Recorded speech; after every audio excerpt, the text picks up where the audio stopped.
Foram 18 dias de viagens em 3 estados brasileiros, Roraima, Ceará e Mato Grosso do Sul.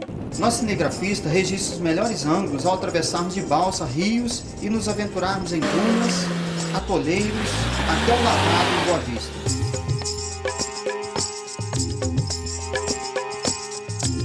Conhecemos a Casa da Reza e passamos por becos apertados com uma equipe animada para ver do alto a imensidão da reserva indígena São Marcos.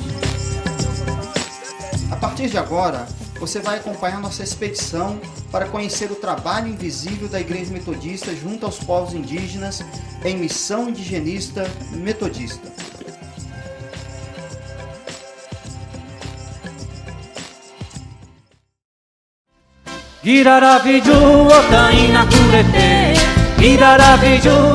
Um dos símbolos do Nordeste inspira os índios Tremembé há várias gerações.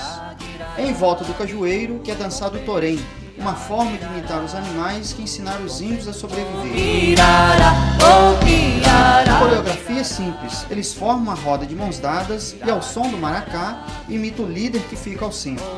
Todas elas dançam o torém pelo menos 2 vezes na semana, antes de iniciar as aulas. No final, é servido o mocororó, suco de caju fermentado que passa de mãos em mãos como sinal de partilha daquele momento. O diretor da escola fala da importância da dança para o povo Tremembé. Geralmente, quando a gente vai dançar o torém, é necessário que tenha o mocororó, né? Que é aquela coisa, a gente termina uma rodada, então a gente bebe mocororó, que é para todo mundo se animar, né? O Matheus é um dos alunos que gosta da escola por causa da dança. Quando chega de segunda a sexta, eu gosto de puxar o torém, eu gosto de cantar o torém. Sempre eu gosto de estar lá na roda, balançando maraca, puxando. Canhuga, amadurecer. Canhuga, amadurecer, mas é aqui amadurecer, é aqui amadurecer. Canhuga, amadurecer. Ao entrar nessa escola, a pintura na parede nos chama a atenção. Esse jeito de ser dos Tremembé é que faz a diferença. Nas escolas, os alunos se apresentam, aprendem a cultura e se divertem. Uma das escolas, em Mangue Alto, tem outro diferencial. Essa paisagem belíssima que vocês estão vendo aqui atrás, segundo alguns historiadores e arqueólogos, pertence ao povo Tremembé. Nessa aldeia, há 6 escolas indígenas Tremembé. E a Igreja Metodista deu um forte apoio na construção de uma delas. Nós vamos entrar para conhecer como que está o trabalho hoje. Os ensinamentos ajudam a manter a tradição. E a gente trabalha a medicina tradicional, está resgatando a medicina, está resgatando a nossa cultura, o nosso torém. A gente tem que resgatar isso com as lideranças mais velhas, a gente faz entrevistas com as lideranças e para resgatar tudo isso, para não perder. E não se perde mesmo. O aprendizado ensinado vira cartilhas que fazem parte do material didático da escola.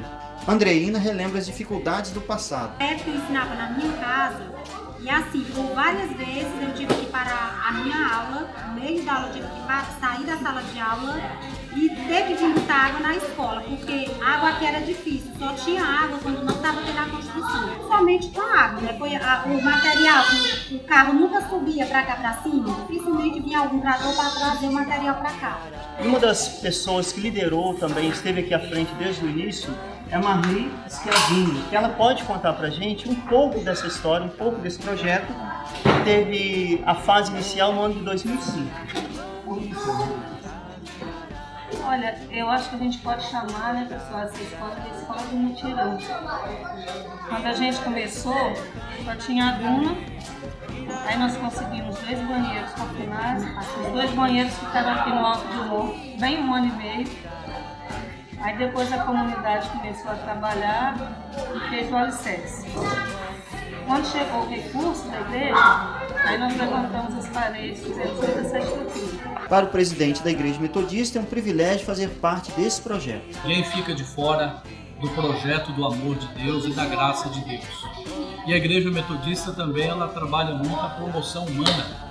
E ela luta para o resgate da dignidade humana, da justiça social, do bem-estar social do ser humano dentro da sua visão integral. Isso é muito bom. A gente, como igreja metodista, a gente se sente feliz em poder estar presente na vida do ser humano.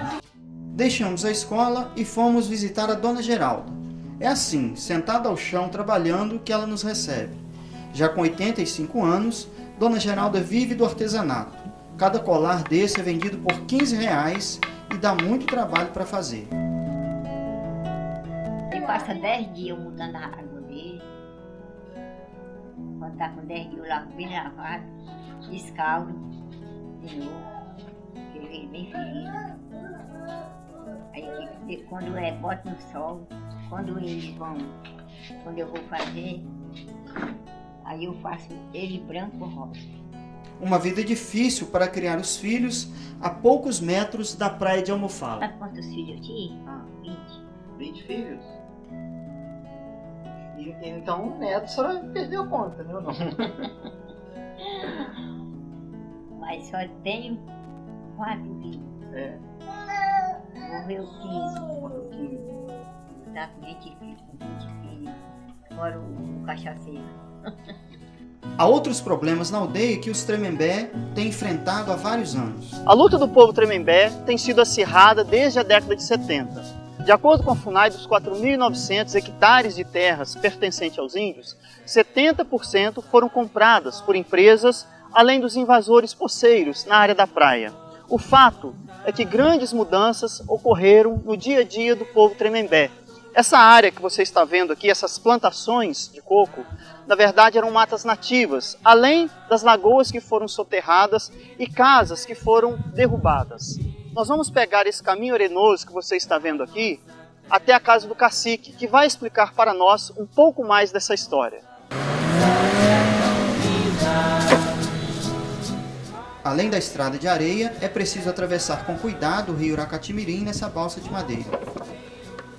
Sem motor e colete salva-vidas, o jeito é puxar pela corda que liga a outra margem do rio. Deu tudo certo, motivo de comemoração da indigenista Marli Schiavini, que atravessa na balsa praticamente todos os dias.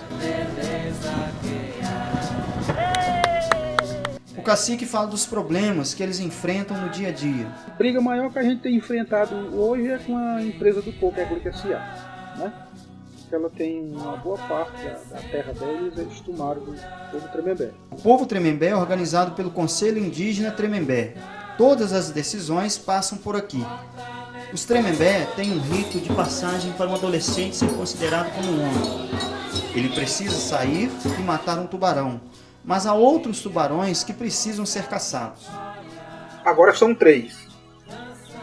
Primeiro é a globalização. Segundo é a tecnologia. E quarto, hoje, é os parques de energia eólica. Estão chegando aí. Então são 4 tubarão-jaguara, 3 tubarão-jaguara e grande que nós temos hoje, né, no seco. Se a gente não abrir o olho, ele vai morrer. Centenas de torres como estas capturam energia gerada pelo vento. Seria uma boa ideia se não espantasse os pássaros pelo barulho que elas causam. A indigenista metodista atua com os povos indígenas desde o final da década de 80. Aqui ela chegou em 2003, mas já aprendeu muita coisa. Eu cheguei aqui com a minha cabeça cheia das práticas de lá, aquela dureza, aquela inflexibilidade para fazer as coisas. E aqui não, o Tremembé ele é muito aberto, muito carinhoso, muito receptivo. Segundo o cacique, a presença da igreja representa uma grande parceria. A gente tem assim, uma posição de parceiro, né? Principalmente na pessoa da Marli. Falar da Marli é falar do povo Tremembé, né? Falar de origem, de cultura, de pensamento, né? Então assim, a Marli hoje pra gente, a gente considera ela como uma Tremembé. Mesmo sendo considerada uma Tremembé, Marli é ambiciosa. Eu tenho uma ambição sim, a ambição de servir, sempre tive. Onde tem confusão eu tô, sempre fui assim. Então assim, eu considero que se eu tiver propriedades, bens, coisas materiais, eu vou ficar presa a elas. E aí eu não vou ter liberdade para servir. Porque para servir você tem que ser livre. E ela deixou mais um recado. Acho que eu já nasci assim. A minha mãe sempre disse que eu era rebelde. Rebelde ou não, Ela entra na roda e representa a igreja, mas não está sozinha. Se você tiver fé e se tiver disposição de botar o pé no chão e caminhar, você vai longe e não vai sozinho. Você vai ter sempre muita gente junto com você. Então não pode ter medo. Deixamos Itarema e fomos para Roraima, que fica a 2.400 quilômetros de avião. Vamos ver como está o trabalho da Igreja Metodista por lá.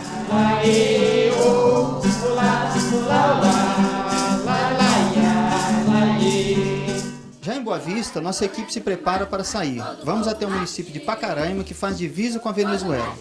São mais 140 quilômetros, sendo 90 deles de estrada de terra, o que aqui eles chamam de lavradão.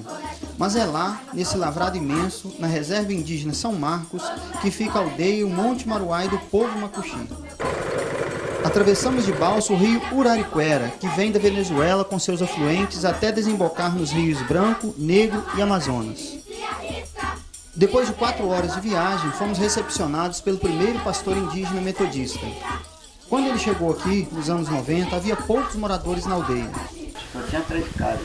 A primeira delas é a do Sr. Manuel. Observe que ele veio com algumas anotações. Lá na frente vamos falar mais dele. Depois de uma rodada de conversa, ele nos apresenta a aldeia e a casa da farinha. Até o bispo se aventura em mexer um dos meios de sustento do povo Macuxi. Aí, mano, tô ajudando, tô. Em Roraima e parte do Amazonas, as chuvas ocorrem mais no inverno. O restante é tempo de muita seca. Para sair, né? Para você ter uma ideia, o acesso aqui no inverno. Quem está dentro, fica dentro. Quem está fora, fica lá fora. Não entra. Tem período aí que a gente só sai de moto ou então espera para 60, 70 dias o rio baixar e sai. Não tem condições, né? O que não ajuda no cultivo da mandioca para fazer a farinha. Para suprir a falta d'água, a Igreja Metodista fez toda a diferença. A Igreja Metodista converteu-se às causas indígenas desde 1928. Somente ao lado dos Macuxis, da aldeia Maruai, aqui em Roraima, ela tem apoiado há quase 25 anos. E um dos exemplos é a perfuração de um poço artesiano com 132 metros de profundidade, além da construção de uma caixa d'água com capacidade para 10 mil litros, que por meio do gerador leva água para todas as casas da aldeia. O Tuxaua, líder indígena da aldeia Maruai, relembra a importância da igreja. Não é só o espiritual, mas também se preocupa com o irmão, se preocupa com alguém. E tanto é que nós temos o poço artesiano aqui. A gente lembra, lá na igreja, porque por essa época a gente sofria muito, falta de água. Igarapé ali não é uma fonte assim, né, corrente, ela seca. E a gente ia lá buscar água, naquela onde ficava seco ali, né, dentro das pedras, né? Deus, água suja. Mas a gente também nunca morreu, que Deus nunca deixou. Natanael nos levou até uma plantação de mandioca. Ele mesmo comprou tubulações e puxou água do pequeno riacho para irrigar a terra. Que só foi de 12 carreiras, com alguns metros assim. Mas as mandiocas estão bonitas, porque foi irrigado. Foi plantado no verão e foi irrigado. E aí quando estava assim, na altura de 1 metro ou menos, chegou a chuva e deu prosseguimento. Os investimentos da Igreja Metodista são sempre bem lembrados. O primeiro deles foi a perfuração de um poço artesiano. Eles mandaram dinheiro de 40 mil. Mandei levantar de cabeceira, comprei a caixa na época 2 mil. E acabou 40 mil. Então tá aí, água, 20 mil para comprar água. Então, essa é coisa que a gente agradece à Igreja Metodista até hoje, né? Tem pessoas que a gente não conhece, né, arrecadaram aquele dinheiro para que fosse feito o poço artesiano, né, e assim, hoje a gente tem água. Se nós ignorarmos isso, nós somos pessoas mais infelizes dessa terra. O trabalho da igreja faz tanta diferença que eles pediram um templo dentro da aldeia. Fiquei batendo na construção do templo, depois a gente conseguiu. Tá aí. O pastor que coordena a Missão Maruai relembra os conflitos dos anos 90. É muito importante destacar que a Igreja Metodista em Roraima, ela nasce de uma necessidade missionária. Ela nasce de uma necessidade missionária juntamente junto aos povos macuxis. na época então chamada Aldeia Bala, a Aldeia da Bala, devido aos conflitos que existiam na época. O Evangelho fez toda a diferença em uma comunidade de 210 pessoas, onde 95% são metodistas. Da extinção da bebida alcoólica, do cigarro. Então, com isso, a violência na comunidade hoje basicamente é zero. Né? E muitos cultos são na própria língua. O pastor Cizi foi um dos tradutores da Bíblia para o Macuxi. Precisava trabalhar na roça de manhã até meio-dia, de tarde até 5 horas da tarde. E chegava, então à noite eu pegava na Bíblia, né, para traduzir. Até 10, 11 horas da noite. Toda noite isso. Talvez de manhãzinha, antes de café, eu pegava. A gente lutou 5 anos. Na comunidade Maruai, o futebol é um dos esportes mais praticados.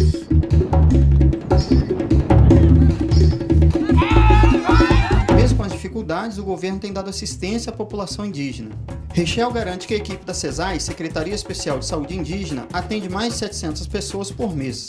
Nós atendemos em média de 9 comunidades, com uma população de 730 pessoas. Como aqui é a maior comunidade, sempre nós ficamos um dia e dá para atender toda a população. Em média nós atendemos de 12 pessoas, mas com avaliação pode passar de 20, 30 pessoas. Um posto de saúde está sendo construído ao lado da aldeia e deve ser entregue em breve. A educação também está presente. São 75 alunos matriculados em 2 turnos. Esse é o espaço que a gente tem de 7 salas de aula. Né? Nós temos um laboratório de informática, né? Com 10 computadores, tem internet.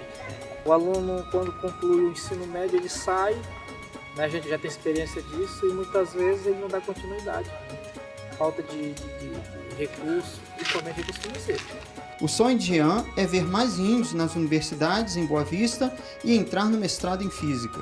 A universidade é aberta para preto, para negro, para branco, para índio, para seja lá qual for. Né? A gente tem que mostrar para eles que a gente também tem capacidade, a gente sabe fazer, tem condições de estudar, pretendo fazer um mestrado, mas tá difícil para mim, porque em Boa Vista não tem um mestrado. Se lembra do Sr. Manel e seu caderno? Olha ele aí com mais de 90 anos. O senhor é de 1920? Então você está com 94 ou vai fazer 95, né? Ele é um homem respeitado na aldeia, mas não desgruda do caderno por nada, nem para cantar. Irmão, quer escutar aleluia? Sim. Pode, por favor. É assim. É assim. É uma dança bonita, né? Aleluia, o vovô, quando ele adorava o Papai do Céu no Natal, dezembro, dia 5 de dezembro. Eles não cantam qualquer tempo não, só chegou o Natal, vamos dançar aleluia, vamos dançar aleluia. Essa é a adoração, é muito respeitado naquele dia. Aí eles dizem, olha, vem bicho aí, vamos louvar a Deus. Cuidado para o bicho não pegar você. O Sr. Manel nos leva até o Malocão. A obra está inacabada. A ideia é ter um espaço cultural para resgatar o artesanato na comunidade. O projeto da festa do Dia do Índio está todo anotado. Após explicar ao bispo, ele faz o pedido. Uma coisa que eu estava esperando para entregar para o bispo, para ver que vai nós. O que ele pode nos ajudar, né? Pedido aceito, Sr. Manuel. A sede nacional enviou mais recursos para terminar o Malocão. A sede nacional tem feito investimentos na Missão Metodista Maruai, investimento para a construção do espaço cultural, que eles chamam de Malocão, e investimento para a festa da celebração do Dia do Índio. Nossa última missão, subir o Monte Maruai, para ver lá de cima toda a reserva São Marcos. Dormimos na rede todos os dias, mas acordamos cedo, animados. O Sr. Ederaldo irá abrir a picada até o nosso destino final, mas até o pé da serra nós vamos de carro mesmo. Bom, hoje nós temos um novo desafio, que é subir o Monte Maruai, e quem vai nos guiar é o Sr. Ederaldo Viriato, que é morador aqui da aldeia Maruai. E nós somos um grupo de 13 pessoas, então nós vamos partir rumo a esse desafio. Tá todo mundo pronto, gente? Sim! Então vamos seguir. Vamos lá, vamos lá então. Para quem já subiu, fica um aviso. Agora vai começar. É escalada, esse negócio é escalada. Meu Senhor. Se não fosse o Sr. Ederaldo, estávamos perdidos. É muita pedra para escalar. Passamos por becos apertados e o cansaço foi substituído pelo bom humor. Merece mesmo. Cadê o fotógrafo? Desce aí. Aqui é a câmera aqui. Tudo. Aqui, ó. Tempo. Passagem estreita. Mulher largou da missão aqui, ó. Ah, não é fácil fazer a obra, viu? Depois de 1h15 de subida, resolvi perguntar se faltava muito ainda. Federal, falta quanto tempo mais ou menos? Tá longe, pastor. Tá longe? Tá longe, falta mais ou menos 1 hora. Se nós andar bem, mas vamos chegar lá com 1 hora ainda. Aqui lá. Então tá bom, então vamos seguir. Você saber que na porta do céu você vai entrar assim, ó. Daí você vai dar outra pregação. Falei, É estreito, o caminho é estreito. Pegamos um caminho para chegar em uma mina d'água. Aqui também é mina, Só que no verão não tem água, só deu para tirar a foto mesmo.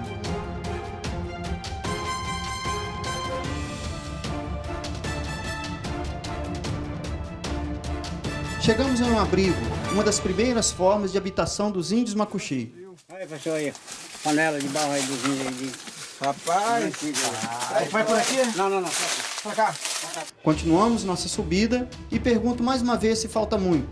Aqui é quase a metade, né? Um pouquinho mais da metade, né? Metade da subida do Monte Maruai. E tudo isso que a gente está vendo aqui, Federal, é terra indígena? Tudo, pastor. Aqui é tudo da terra indígena aqui, ó. Essa terra aí, ó. E a gente vai subir mais esse trecho aqui? Vamos subir. Mais aqui, mais aqui. Dá pra ver lá. Dá mais 1 hora de caminhada. Que dá. O jeito é continuar a subida, mas tem gente subindo cantando. Esse aí é o Sidney. Com o pé na estrada eu vou botar. Mais que pedras no caminho, encontramos esse aí, os cabras, ou os marimbondos. Vou voltar.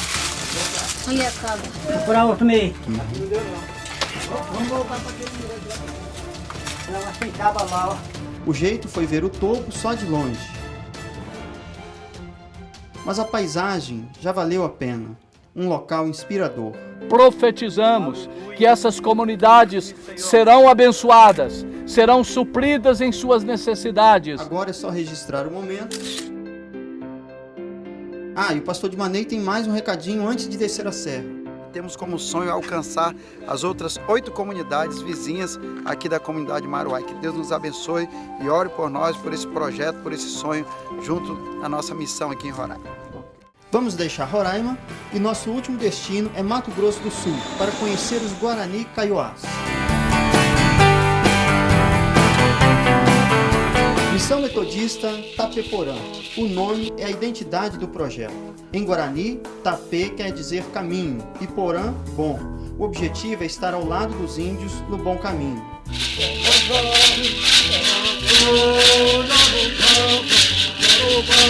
Estamos em Dourados, Mato Grosso do Sul, na fronteira com o Paraguai. Aqui vivem índios Guarani, Kaiowá e Terena. As aldeias Jaguapiru e Bororó ficam a 3 quilômetros da cidade e tem cerca de 15 mil índios em quase 3.600 hectares. Um espaço apertado, segundo o coordenador desta escola. Nós estamos praticamente espremidos, né? E há estudos aí que em 10 anos nós vamos estar aí superando aí, né, 18 mil, né?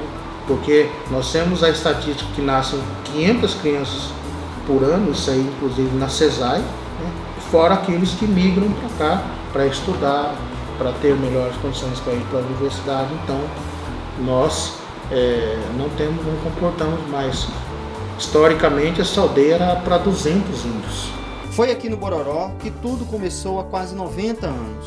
E em 1928, quando a Igreja Metodista ainda não era nem autônoma, foi convocada para um trabalho com os indígenas nesta região.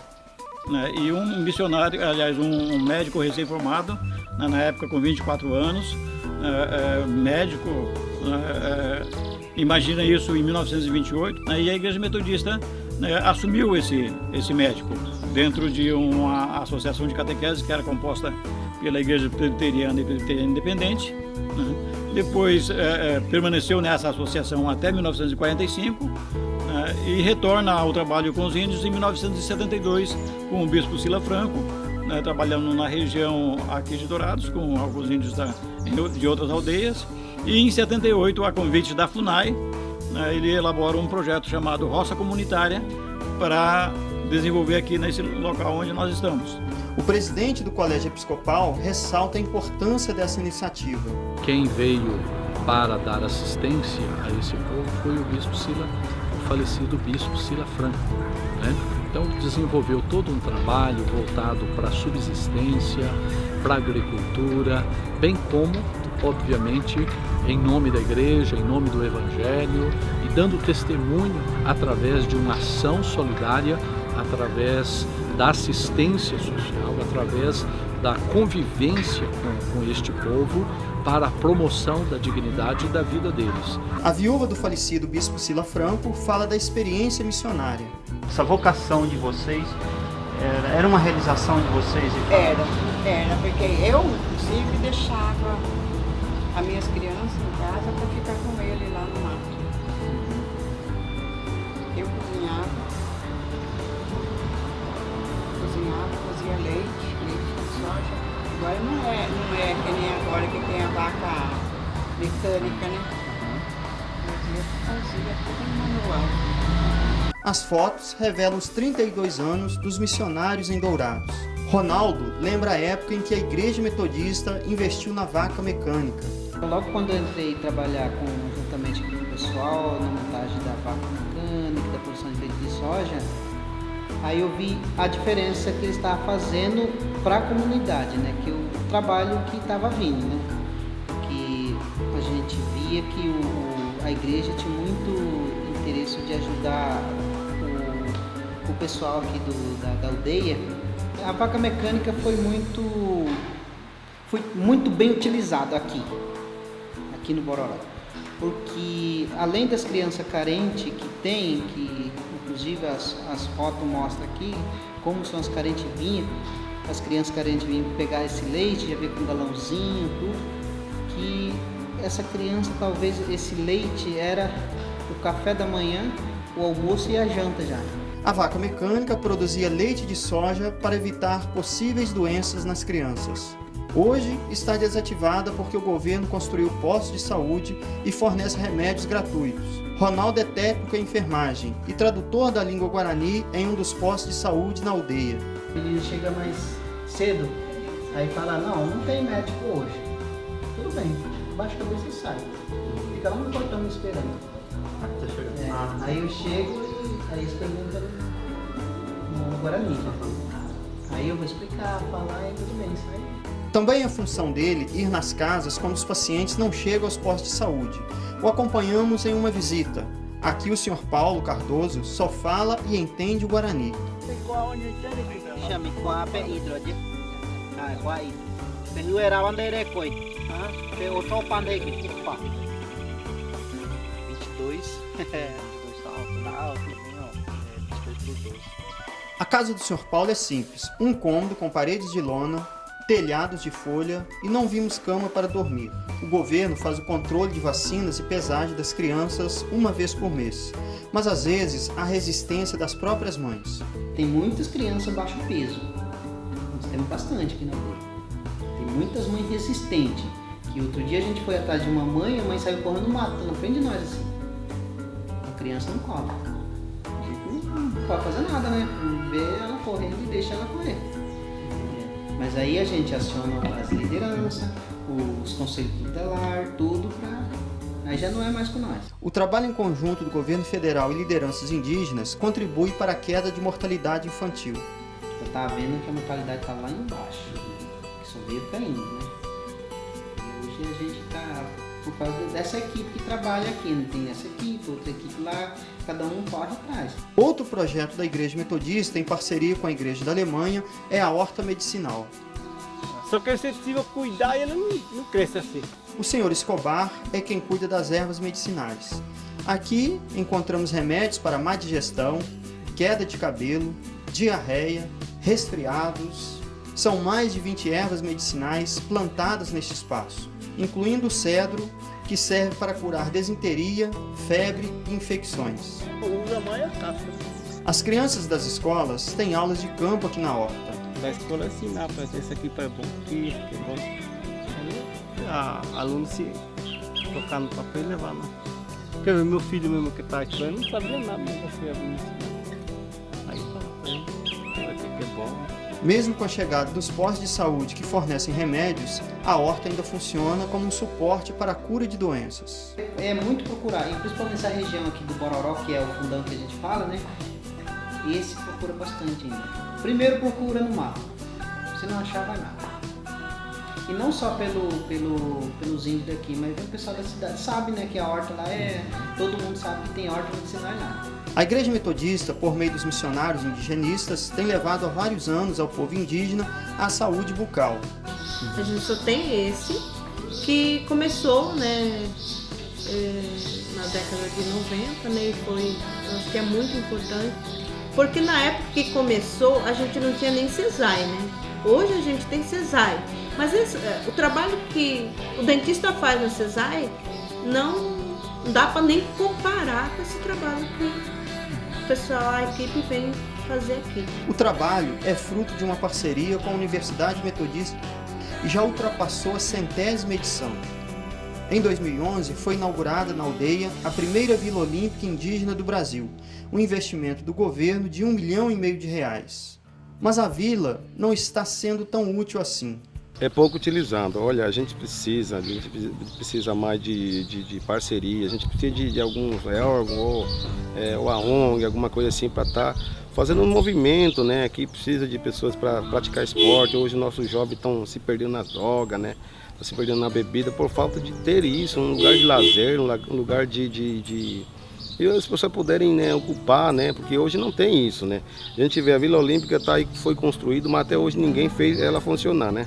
Vários espaços como esses aqui foram construídos pelo governo e estão assim, completamente abandonados. Uma das reivindicações dos índios é o envio de verbas para que eles mesmos possam administrar em benefício da comunidade.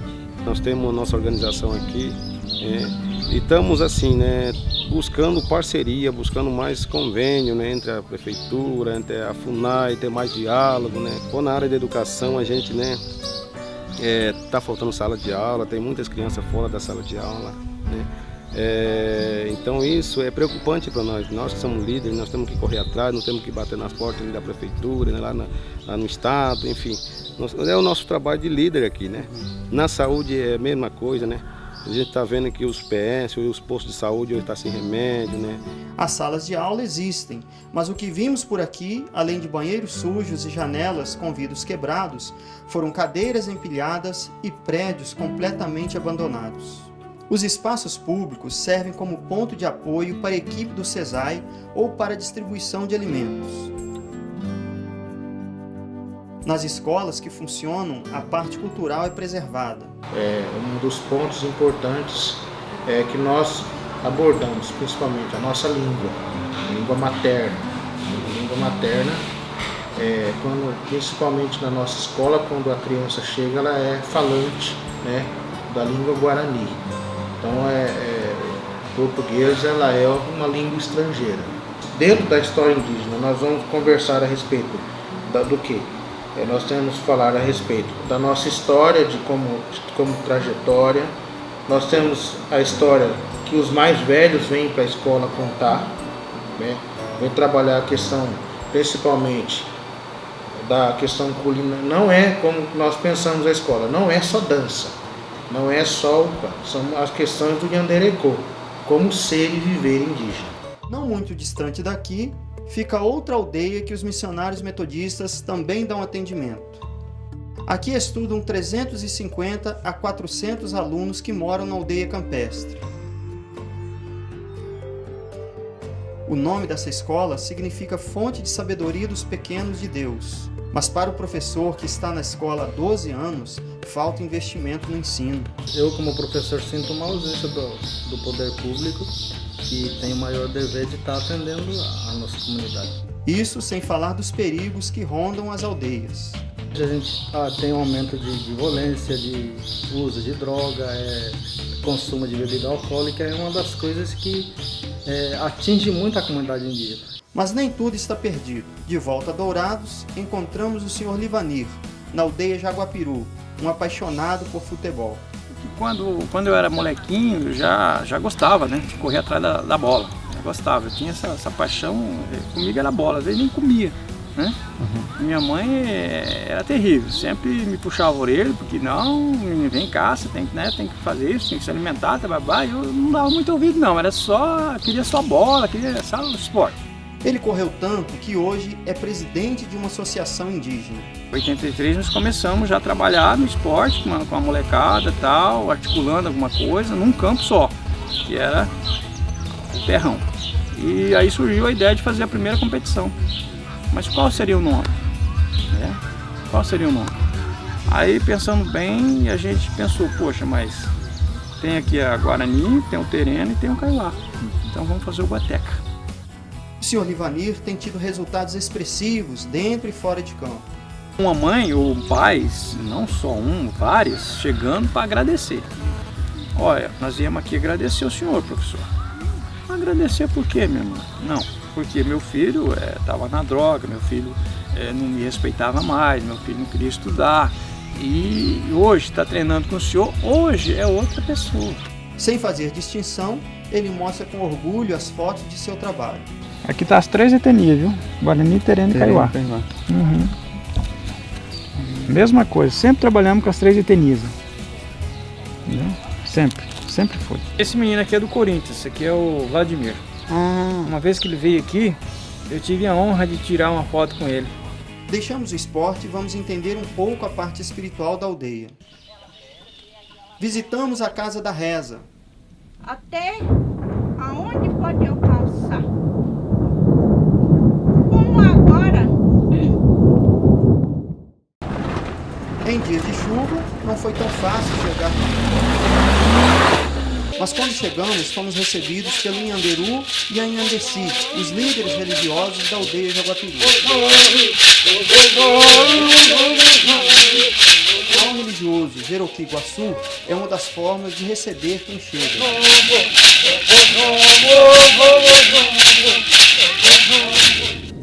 Isso daí é nossa cultura. Não adianta nada, vamos supor, aquela pessoa vai vir, eu vou estar rezando. Lá aquela pessoa tá rezando lá. Já vai querer ter preconceito. Pode ter isso. Porque a gente somos índios, somos tudo igual. Se fosse aquele homem elástico, eu ia abraçar todo mundo assim. O missionário indigenista destaca a importância de aprender outra cultura. A presença da Igreja Metodista dentro de uma comunidade indígena é um trabalho de aprendizado e de ensinamento, em que você é discípulo e é discipulador. Quando a igreja começou aqui o trabalho de roças comunitárias, ela não sabia que as roças eram produzidas ou eram feitas pelas mulheres e não pelos homens. O plantio, a colheita da roça comunitária, que era feita em volta da família, era feito pelas mulheres. E o nosso projeto reunia os homens. E os homens trabalharam muito bem durante o ano, porque eles achavam que estavam trabalhando para o pastor. Mas quando chegou na hora de plantar, chegou na hora de colher e de distribuir, a coisa ficava mais complicada, porque essa era uma função da mulher. E não se podia invadir o espaço do outro. Então, junto com isso, foram vindo os outros aprendizados. E a gente foi aprendendo com os erros que a gente ia cometendo aqui dentro. E lá se foram mais de 30 anos, um aprendizado para toda a vida. Enfatiza algumas questões. Conversas, estar junto para estar conversando sobre questões, música, violão, flauta, cântico em Guarani.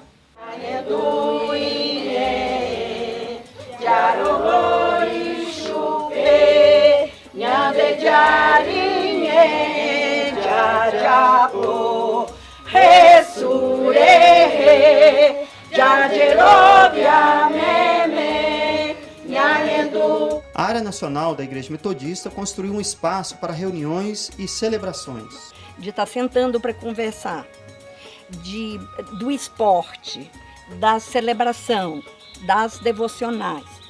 São programas. A missão atende também cerca de 100 crianças por meio do projeto Sombra e Água Fresca todo final de semana. E qual será o sentimento dos indigenistas depois de 30 anos de trabalho em Dourados? Sou muito feliz, né? Porque eu me encontrei com esse povo e eu senti que no decorrer dos anos, quanto mais problemas, quanto mais aflições a gente passava enquanto pastores, enquanto pastores que amam as ovelhas aqui, mas que Deus sempre respondia na crise que não, é para continuar. Se lembra do Ronaldo? Agora, como servir a Cristo, né, aqui no nosso caso na Igreja Metodista, mas servir a Cristo sem interferir na cultura indígena? Como que vocês mantêm os ritos, as músicas, as danças? Sim, porque é uma das coisas que deixou eu aqui dentro da Igreja Metodista. Quando eu conversei com o pastor Paulo. O pastor Paulo chegou para mim, um dia nós estávamos viajando aqui para a aldeia de Porto Lindo, no carro ele falou para mim assim: se você fosse uma pessoa, se você fosse para uma igreja, qual igreja você escolheria? É uma pergunta que eu acho que ele está lembrado até hoje. Aí eu pensei, eu falei, eu preferiria a Missão Kaiowá, porque eu sabia que a Igreja Metodista não tinha trabalho de culto aqui. Depois que o pediram para ter o culto aqui da Igreja Metodista, quando surgiu o nosso primeiro membro, aí eu já falei, se surgiu o primeiro, eu sou o segundo. O trabalho da Igreja Metodista faz a diferença até hoje na vida dele.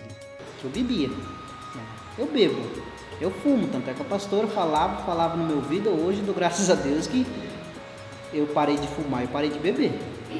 E a igreja não interfere na cultura, pelo contrário, ela não desfaz a cultura e motiva os índios a sustentarem a sua cultura, e as escolas mostram muito bem isso. Tem uma educação normal, como todas as escolas, e tem, acrescentando na educação, uma educação indígena voltada para a cultura e para os interesses dos índios. É a igreja e a conversão às causas indígenas, um ensinamento do bispo Sila Franco. Me desculpe o trocadilho, mas vamos encerrar a reportagem com o conselho da Dona Concília. Ele pregava o evangelho para eles com a vida, né? Dona Concília, mulher desconfiada, mas uma simpatia em pessoa. Ela tem mais uma coisa para falar. Eu não dava nada para você quando você chegou. Esse pequenininho, né?